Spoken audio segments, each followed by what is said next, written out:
Facing the Golden Gate, we live here along the Pacific coastal hills of California in a Mediterranean climate of wet winters and dry summers. The water, land, and air combine to make this a magical place. Clouds and fog roll through the gate, covering the bay and hills, cooling the dry land. Each season is special. Autumn is our local summer, with the warmest weather of the year. However, it is then that we are vulnerable to the dry wind from the east, hot, dry air that can invoke the fire season.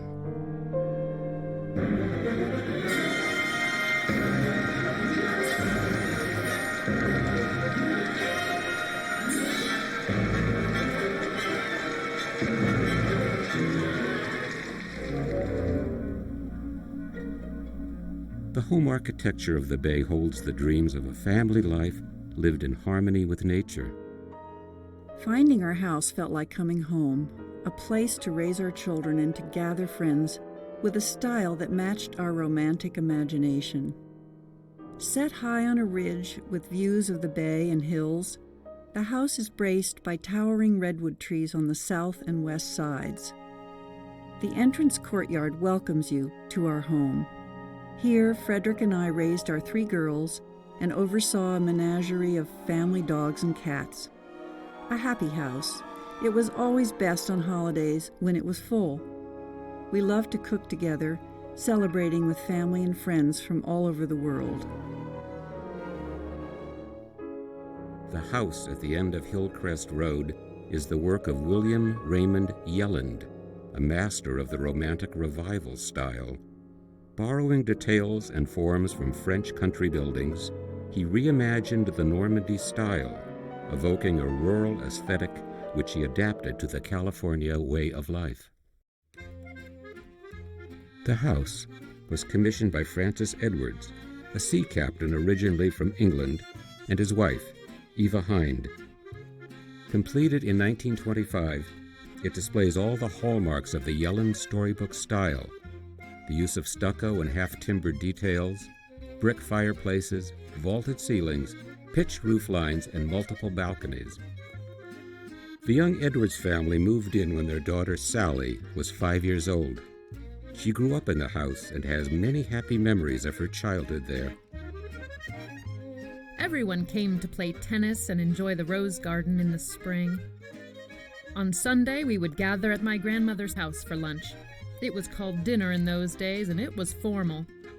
I was all dressed up and forced to wear a bow in my hair. How I hated that bow. I was a tomboy, you know, and would rather be playing kick-the-can in the streets with my pals. My grandparents, James and Stella, were from Hawaii. My mother was born there. The Hinds came to live in Berkeley in 1908. On a sea voyage when my mother Eva was 18 years old, she met her future husband, my father Francis, who was the captain of the ship. Mrs. Edwards remarked that her husband was fond of fireplaces because he was British, and porches because he loved shipboard decks. There, on the front gable, the leaded glass window has a ship designed into it, and carved into the shutters over the front door are 2 sandpipers, both appropriate signatures for the house of a sea captain. Frederick and I and our 3 daughters, Anne, Kate, and Julia, moved to Hillcrest Road in the fall of 1973. It became the perfect family house for us. There were enough bedrooms upstairs, large family spaces on the first floor. The courtyard in front became the outdoor stage for play, for folk dance parties and games, bikes and dogs. The dining room saw many holidays and birthdays, anniversaries, and even weddings hosted for friends. But everything really did center around the children's coming and going. By the time of the fire, the girls were young women out in the world, but the disaster brought us back together.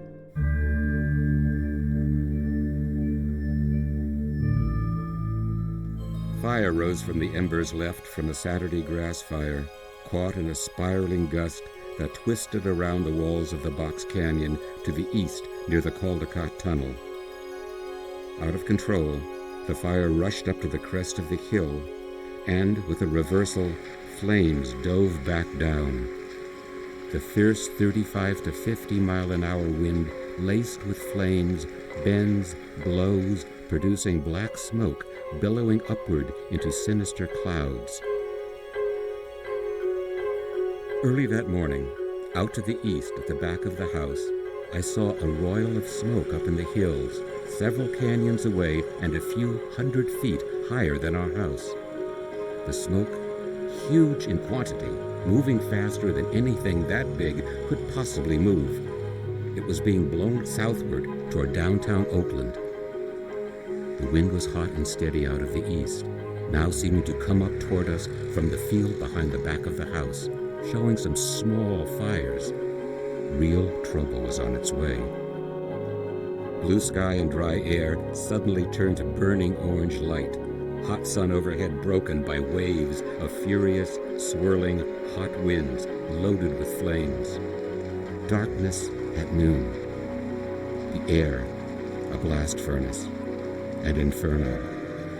Terrifying images of fire burned into the memories of those who live in Northern California. The Route 24 freeway was closed to traffic, providing a command post for the fire trucks speeding from all over the Bay Area. Young volunteers came looking to help fight the fire. Conditions that day taxed the water supply, caused hydrants to run dry. Narrow, winding roads and downed power lines hampered firefighting efforts. One house ignites every 11 seconds and explodes. A wildland fire rushing up and down and over the walls of canyons, jumping the wide Route 24 south into the Oakland Hills, turning into a massive firestorm. Wind and flames blow in all directions, creating destructive chaos. People abandon their cars to escape on foot as the fire engulfs the hillside neighborhoods. The once blue sky now choked with chemicals burning everything to charcoal. The drought-parched landscape ready to burn, taking houses along with grasses and eucalyptus trees, transformed into rockets of flame in the wild wind. Firestorms create their own weather and wind, pulling air into the base of the fire to make a vortex like a tornado. Heat reaches temperatures as high as 2,000 degrees Fahrenheit. Raging and unstoppable, this is the fire of the future, where urban and forest landscape burn together. All right, get somebody about 2-3 feet behind you. Out through the back of the house, I could see trees in flames a few hundred yards down in the field below me. And our roof was burning. The shingles were like gasoline. At least 20 neighbors appeared to help with the fire hoses. The firemen didn't even try to evacuate us. They needed help. 2 fire engines came grinding up to our corner. It seemed like forever, but at last the trucks were connected and had pressure. There were 6 available firemen, and there were 5 houses on fire. The first crew advanced with a heavy, broad spray through the yard next to our house, and they began to beat back the flames. The smoke was so thick that the house was intermittently completely lost to sight from the street, 30 feet away. A team crashed through our front door and headed up the front stairs. They had to break up into the attic through the bedroom ceilings and allow the dense smoke and heat to vent down and out in flames. By 3 p.m., the firefighters were closing up their operation on Hillcrest to look for other fires.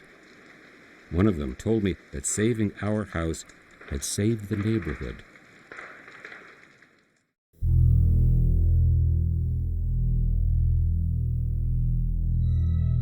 The hillside took on the aura of an ancient cemetery, an archaeological site. Nothing but gray ash, black burnt trees and ruins. Sometimes only the foundation or a staircase remained alongside the stories that keep alive the homes that once stood among the hills. The 1991 firestorm brought 3,400 dwellings to the ground, killed 25 people, injured 150 others, charred 1,600 acres, and caused $1.5 billion in damage. Situated at the outermost limit of the firestorm of 1991, our house had saved the neighborhood. However, it was left a ruin.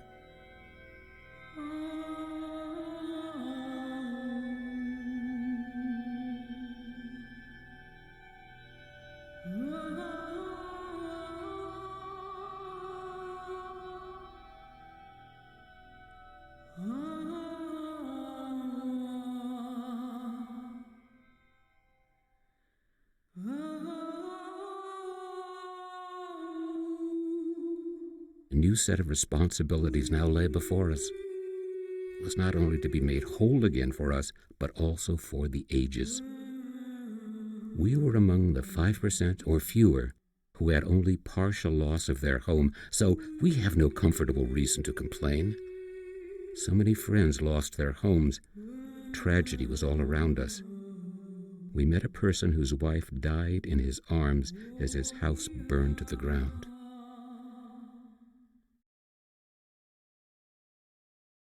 At the house, by late in the afternoon of October 20th, the courtyard was full of people, carrying everything outdoors into the hot air. By nightfall, all of the furniture sat outside. Our friends brought every broom and shovel in the neighborhood and began sweeping and shoveling cinders, lath, plaster, insulation, paper, feathers, water out the windows and down the stairs. Water dripped from all of the downstairs ceilings. It's going to go into storage pretty soon. Just around the corner, Fred Mitchell was saying he felt he had lucked out. The fire chopped off about a third of his house, all this with his wife out of town. Mitchell could only marvel as neighbors and people he had never even seen before pitched in. My friend's wonderful. I wish my wife were back on her trip, but she'll come in tomorrow night. On that day that changed our lives completely, I was 3,000 miles away on the East Coast. I didn't know whether I had a house or not. Finally, Fred called to say that the house was severely damaged, but saved. I arrived home at night to walk with my daughters and husband through the sorrowful house, carrying flashlights into every room, the spaces echoing and plinking with drips of water. Swollen with dampness, cinders, and fallen wood from the ceilings of the upstairs bedrooms, I felt empty, just grateful for my family. There was nothing but work ahead. No time for tears, no second guessing. The fire divided my life, causing me to re-examine everything. My passion focused on the survival of the house. The task became clear: to heal the broken house, to take on the challenges one by one. Digging in the backyard to find stuff thrown from the windows, I was reminded daily about how much nature is in charge. Each of us has our own time when we learn that loss is a part of life. This was mine.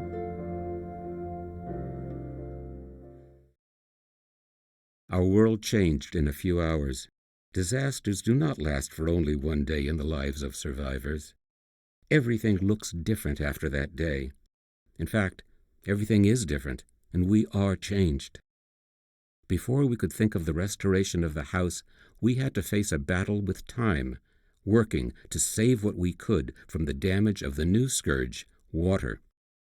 The house had to be boarded up, still swollen with water. The stifling atmosphere had a deadly, damp quality.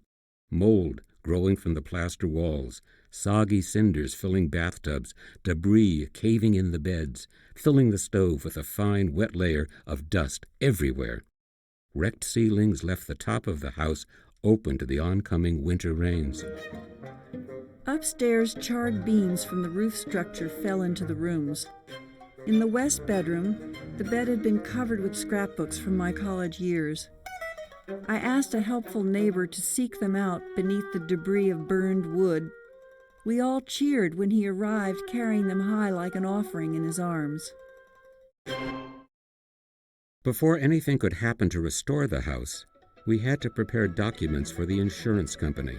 What would it take to bring this house back? We knew that the original Yellen plans and elevation drawings of the house were in the Environmental Design Archive of the University of California. Armed with blueprint copies, Bruce, the business partner for architects Christofferson and Graff, created the list of things to do. We walked through the house, making notes. At the meeting, he leafed through the large drawings laid out on the table with pages of instructions for each and every room.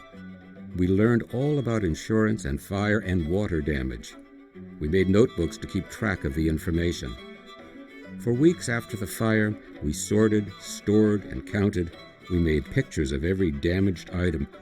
Every day, a new batch of books, photos, dolls, doll furniture, clothes, more books, more pictures, more toys, each in a state of damage or dampness. Everything had to be dried. Sheets on the ground spread with photographs. Neighbors and friends from all over came to help. They joined the daily scene in the front courtyard, served coffee, soup, muffins.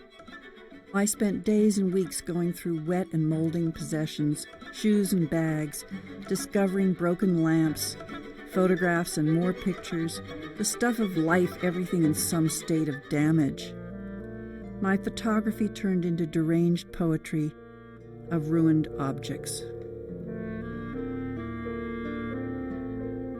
The kindness of so many friends sustained us. The framer who took damp prints in frames and saved them. Paper conservators who hauled off artworks, rare books, and old prints to restore. The antique dealer who began the year-long task of repair and restoration of family furniture.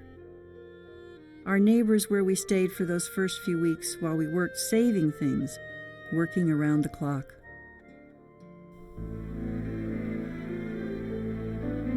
In May of 1992, the demolition began.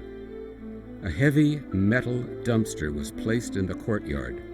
Lath and plaster walls and ceilings and warped wooden floorboards filled that dumpster every day. Doors went off to be remilled. The brass hardware was removed, cleaned, and redressed. Pat the foreman, a former world-class gymnast, balanced among the charred beams and began to rip apart the roof structure that was burnt and open to the sky. We took down 18 trees and the property had to be cleared and cleared again, but not before we did archaeology digs in the rubble to find anything precious. My daughter came in victorious, showing her discovery, my original wedding ring, the one my finger had outgrown that I kept in a little heart-shaped dish on my bureau.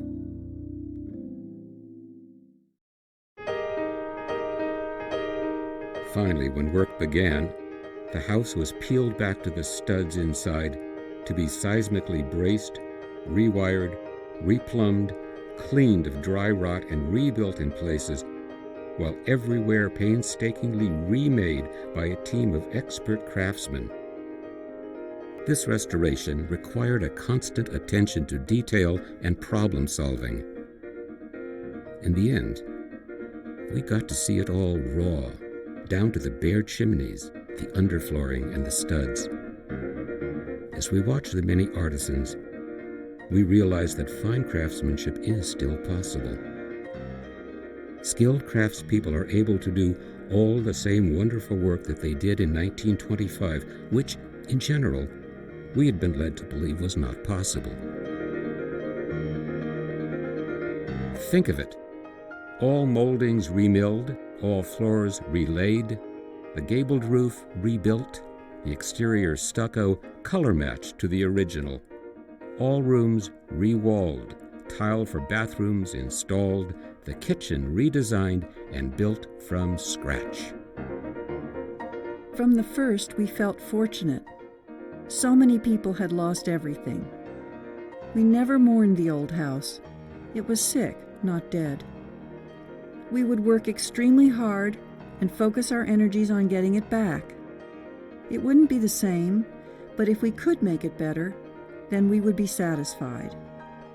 All these countless decisions became part of every day and required an army of people who helped, supported, and advised in the process. We kept hoping that we thanked everyone. We have some very happy memories. One day, there was a yelp of discovery from Russ or Jody, busy ripping out lath and plaster by the front door. They had discovered in the wall a 17-page set of contractor's specifications for the house, stapled and tidily folded inside a blue cover like a lawyer's brief. W.R. Yelland, architect, had worked with G.W.P. Jensen, builder, and sometime in March 1924, this became the record of what they planned to do and the materials they intended to use. The house that we now loved for its ravaged beauty and astonishing renewal. They were watching us. William Raymond Yelland inspired us all. The fire exposed the architecture to a new challenge. It not only survived, it gave us all a remarkable experience.